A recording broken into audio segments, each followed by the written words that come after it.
Hello दोस्तों, myself Pinky and welcome to our channel made easy with Pinky. Diseases, infectious diseases क्या होता है, किस तरह से फैलता है, ये हम पढ़ने वाले हैं। तो सबसे पहले इन्फेक्टियस एजेंट क्या है ना, कि जिससे इन्फेक्शन हो जाता है, वो एजेंट क्या होते हैं। तो जैसा कि हम बहुत सारी डाइवर्सिटी देखते हैं अपने लिविंग वर्ल्ड में, बहुत सारे, और उसको ग्रुप में भी डिवाइड किया हुआ है, क्लासिफिकेशन किया हुआ है। बहुत सारी चीज़ें हैं, छोटे बड़े जीव, बहुत सारी चीज़ें हैं। तो जो क्लासिफिकेशन है वो किस पर बेस्ड होता है? कॉमन कैरेक्टर्स पर। अलग अलग ऑर्गेनिज्म का क्लासिफिकेशन कॉमन कैरेक्टर पर बेस्ड होता है। The organism that can cause disease are found in a wide range of such categories of classification. अब जो ऑर्गेनिज्म है जो इस डिज़ीज़ के रीज़न हैं, इसी डिज़ीज़ का कारण हो सकते हैं, वो बहुत बड़ी रेंज में पाए जाते हैं और उसको कैटेगराइज किया गया है, क्लासीफाई उन्हें किया गया है। जैसे कुछ हैं वायरस हैं, कुछ बैक्टीरिया भी हैं, फंजाई है ना, और कुछ सिंगल सेल्ड भी होते हैं, जैसे प्रोटोजोआ, एक ही सेल होता है इसमें। Some diseases are also caused by multicellular organism. कुछ डिजीज़ ऐसी भी होती हैं जो मल्टी सेलुलर ऑर्गेनिज्म से होती हैं, यानी कि जिनमें एक से ज़्यादा सेल होते हैं, है ना। जैसे कुछ वर्म्स हैं, क्या अलग अलग टाइप्स हैं, अलग अलग प्रकार हैं, अभी हम देखेंगे। देखिए, जैसे कि हमें पिक्चर में दिखाई दे रहा है, बहुत सारी चीज़ें हैं ऐसे। आरएस वायरस है ना, तो ये जो है सेल के सरफेस पर ही पाया जाता है, बहुत सारे। और ये जो जितने भी वायरस है, बैक्टीरिया हैं, हम उनको नेक्ड आई यानी नॉर्मल आई के थ्रू नहीं देख सकते। उसके लिए हमें किसी की हेल्प लेनी पड़ती है, जैसे माइक्रोस्कोप की हेल्प लेनी पड़ती है। ये देखिए, बहुत सारे वायरसेस ऐसे हैं जो रीज़न होते हैं, जो कॉज होते हैं किसी भी डिजीज़ के। हमें काफ़ी सारी चीज़ें मिल जाएंगी। तो common example of disease caused by viruses are common cold. छोटा सा एग्जांपल लेते हैं, जैसे कॉमन कोल्ड है ना। तो कॉमन कोल्ड किससे होता है? वायरस से होता है। इन्फ्लुएंजा, डेंगू फीवर, एड्स, तो ये सब चीज़ें कैसे हैं? कुछ कॉमन एग्जांपल हैं जो वायरस से होते हैं। अब जैसे टाइफाइड है, या टाइफाइड फीवर है, कॉलरा है, या ट्यूबरकुलोसिस है, एंथ्रेक्स है, ये किससे होते हैं? बैक्टीरिया से। तो यहाँ पे ये चीज़ें जानना बहुत ज़रूरी है कि कौन सी ऐसी डिजीज़, क्योंकि एग्जाम में पूछ लिया जाता है ये सब चीज़ें, कि कौन सी ऐसी डिजीज़ है जो वायरस से होती है, कौन सी ऐसी डिजीज़ है जो बैक्टीरिया से होती है। तो many common skin infection are caused by kinds of fungi. जो स्किन की प्रॉब्लम्स हैं वो फंजाई की वजह से होती है। और जो प्रोटोजोआ है, protozoa microbes cause many familiar disease. जो प्रोटोजोआ है, काफ़ी सारी जानी पहचानी डिजीज़ का रीज़न होते हैं, जैसे मलेरिया है, काला अजहर है ना, ये भी एक फीवर होता है। तो ये सारी चीज़ें होती हैं, ये सारी जो हैं कॉज होते हैं किसी भी डिजीज़ के। All of us have also come across intestinal worm infection. काफ़ी जो हम में से काफ़ी लोग हैं, सभी को इंटेस्टिनल वर्म इन्फेक्शन कभी ना कभी हुआ होता है, पेट में कोई प्रॉब्लम हुई होती है। As well as disease like elephantiasis caused by different species of worms. Elephantiasis एक डिजीज़ होती है जो एक वर्म की वजह से ही होती है। अलग अलग तरह के जो वर्म्स होते हैं, वर्म्स काफ़ी तरह के होते हैं, काफ़ी सारी उनकी जातियाँ होती हैं, स्पीसीज़ होती हैं। तो एलिफेंटियासिस भी एक डिजीज़ है जिसका रीज़न वर्म होता है। Why is it important that we think of these categories of infectious agent? क्यों इम्पोर्टेंट है कि हमें ये सारे एजेंट का पता होना चाहिए, हमें नॉलेज होनी चाहिए ये सारी चीज़ें? तो क्या है इसका answer? These categories are important factor in deciding what kind of treatment to use. तो ये सारी चीज़ें इसलिए इम्पोर्टेंट है कि हमें पता चल जाता है अगर कि क्या रीज़न है, वायरस है या बैक्टीरिया है, तो उसी के हिसाब से हमें सही ट्रीटमेंट दिया जाता है, यानी कि जो ट्रीटमेंट है उसका सही प्रोसेस हो जाता है, तो हम जल्दी से रिकवर कर लेते हैं, है ना। Members of each one of these group, जैसे वायरस है, बैक्टीरिया है, और भी काफ़ी सारी चीज़ें हैं, तो have many biological characteristics in common. इनके भी काफ़ी सारे कैरेक्टरिस्टिक्स होते हैं, तो हमें पता चल जाता है कि ये वायरस है, बैक्टीरिया है या फंजाई है। इस तरह से हम उसको आइडेंटिफाई कर सकते हैं। Now all viruses are example live inside the host cell. जितने भी वायरस हैं वो किसके एग्जाम्पल हैं? वो रहते हैं होस्ट सेल में, सेल के अंदर रहते हैं। Whereas bacteria very rarely do, और जो बैक्टीरिया है वो बहुत कम ऐसा करते हैं।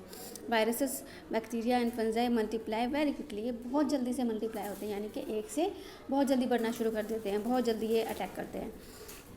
While worms multiply very slowly in comparison, but जबकि जो वॉर्म्स होते हैं वो बहुत स्लोली मल्टीप्लाई होते हैं, इनके वॉर्म्स जो है वो धीरे धीरे बढ़ना शुरू करते हैं। टैक्सोनॉमिकली और bacteria are closely related to each other then to virus and vice versa. अगर हम टैक्सोनॉमिकली देखें तो जो बैक्टीरिया है वो एक दूसरे से थोड़े मिलते जुलते होते हैं, और जो वायरस है वो ऐसा नहीं करते, मतलब वो अलग अलग होते हैं शेप में। तो this means that many important life processes are similar in the bacteria group. तो इसका ये मतलब है कि जो बैक्टीरिया ग्रुप जो है उनकी जो लाइफ प्रोसेसेस है वो काफ़ी सिमिलर होंगे आपस में, but are not shared with the virus group. लेकिन ये अपनी जो लाइफ प्रोसेस हैं ये वायरस ग्रुप से शेयर नहीं होगा, मतलब उनसे अलग होगा। बाकी बैक्टीरिया जो अलग अलग तरह के होंगे उनकी लाइफ प्रोसेस जो है वो सेम होगा। एज अ रिजल्ट, जैसे drugs that block one of these life process in one member of the group is likely to be effective against many other member of the group।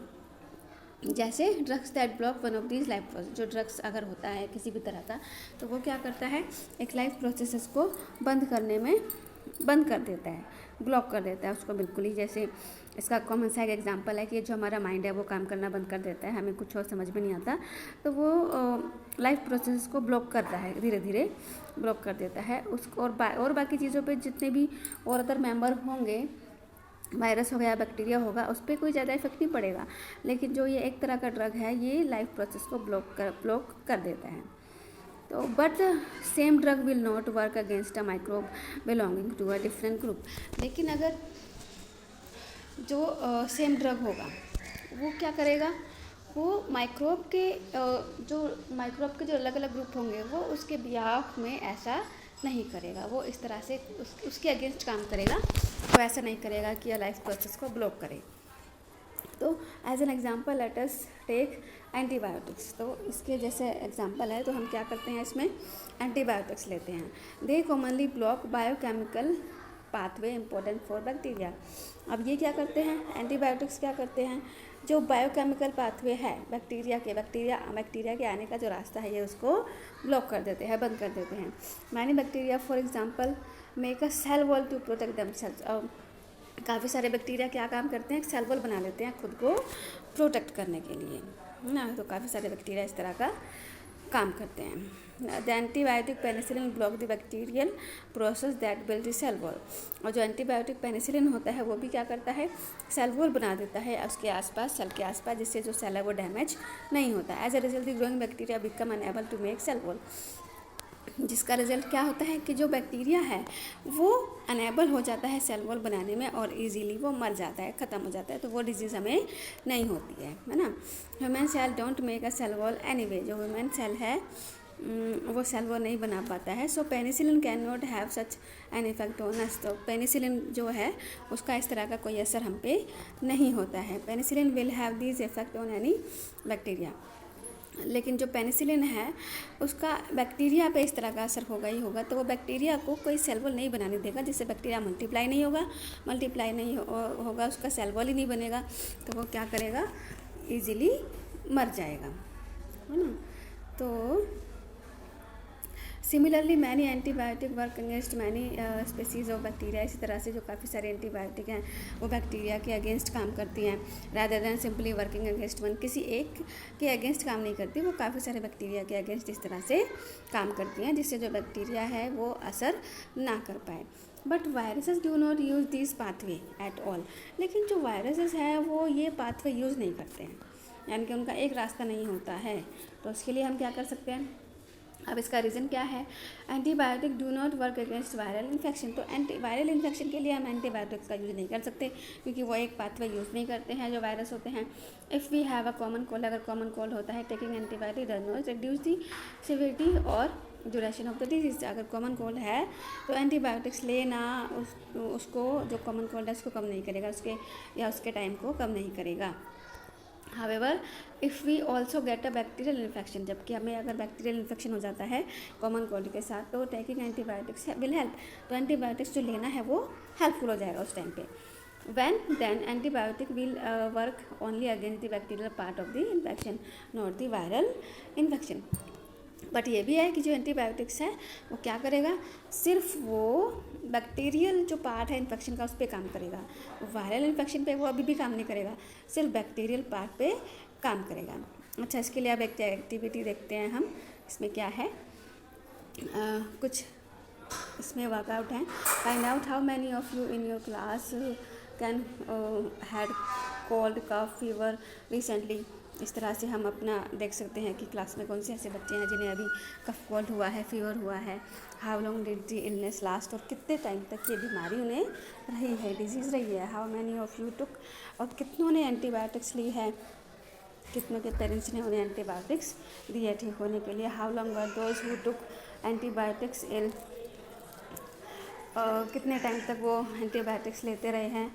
How long were those who didn't take antibiotics, और कितनों ने antibiotics का use नहीं किया है। If there are difference between these two group then if yes why, if not why not. अगर ऐसा है तो क्यों है ये डिफरेंस, और अगर ऐसा नहीं है तो वो भी क्यों नहीं है। इस तरह की स्टडी आप करिए तो आपको पता चल जाएगा कि जो एंटीबायोटिक्स है वो किस कंडीशन में लेनी चाहिए, किस कंडीशन में नहीं लेनी चाहिए, और वो कौन से पार्ट पे, वायरल इन्फेक्शन पे काम करेगा या बैक्टीरियल इन्फेक्शन पे काम करेगा। ये सारी चीज़ें हमें ईजीली पता चल जाएगी।